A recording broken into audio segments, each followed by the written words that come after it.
AP assembly ఎన్నికల నేపథ్యంలో TDP Janasena కూటమి తొలి జాబితా అభ్యర్థుల్ని ప్రకటించింది. బీజేపీ ఊసు లేకుండానే 118 స్థానాలకు ఇరు పార్టీలు పోటీ చేయనున్నట్లు ప్రకటించారు. శనివారం ఉదయం ఉండవల్లిలోని చంద్రబాబు నివాసంలో జనసేన అధినేత పవన్ కళ్యాణ్తో కలిసి ఈ ప్రకటన చేశారు. పొత్తులో భాగంగా జనసేనకు 24 అసెంబ్లీ స్థానాలు, 3 లోకసభ స్థానాలు కేటాయించినట్లు చంద్రబాబు ప్రకటించారు. అలాగే టీడీపీ తరఫున 94 మంది అభ్యర్థులతో కూడిన జాబితాను చంద్రబాబు విడుదల చేశారు.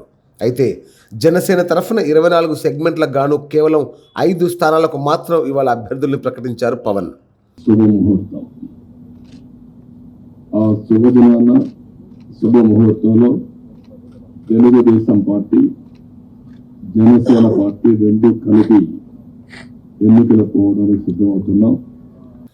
ఇక బీజేపీ ప్రస్తావన రాగా మా పొత్తుకు బీజేపీ శుభాశిస్సులు ఉన్నాయని పవన్ కళ్యాణ్ పేర్కొనగా, ప్రస్తుతానికి టీడీపీ జనసేన పొత్తు ఖరారైంది.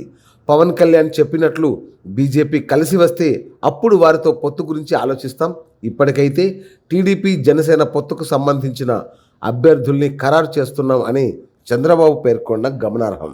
టీడీపీ అభ్యర్థులు కుప్పం చంద్రబాబు నాయుడు, ఇచ్చాపురం అశోక్, ఆముదాల వలస కూన రవి, మంగళగిరి నారా లోకేష్, టెక్కలి అచ్చెన్నాయుడు, అనపర్తి రామకృష్ణారెడ్డి, మండపేట జగేశ్వరరావు, విశాఖ వెస్ట్ వెలగపూడి, విశాఖ వెస్ట్ గణబాబు, నర్సీపట్నం అయ్యన్నపాత్రుడు, రాజాం కొండ్రు మురళి, ముమ్మడివరం సుబ్బరాజు, పెద్దాపురం చినరాజప్ప, వేమూరు నక్క ఆనందబాబు, ఆళ్లగడ్డ భూమా అఖిలప్రియ, విజయవాడ సెంట్రల్ బోండా ఉమ, విజయవాడ ఈస్ట్ గద్దె గజపతి నగరం కొండపల్లి శ్రీనివాస్, నూజివీడు పార్థసారథి, తుని యనమల దివ్య, తిరువూరు కొలికపూడి శ్రీనివాస్, గుడివాడ రాము, పార్వతీపురం విజయ్, సంతనూతనపాడు విజయ్ కుమార్, సత్తెనపల్లి కన్నా లక్ష్మీనారాయణ.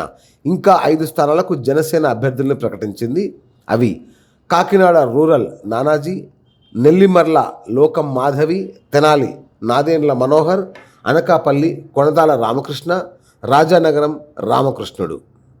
కొనతాల రామకృష్ణ గారు, రాజానగరం బొత్తుల బలరామకృష్ణ గారు, కాకినాడ రూరల్ పంతం నానాజీ గారు, తెనాలి శ్రీ నాదేంద్ర మనోహర్ గారు పోటీ చేస్తారు. మిగతా 19 నేను 2 రోజుల్లో మొత్తం అందరికీ తెలియజేస్తాను.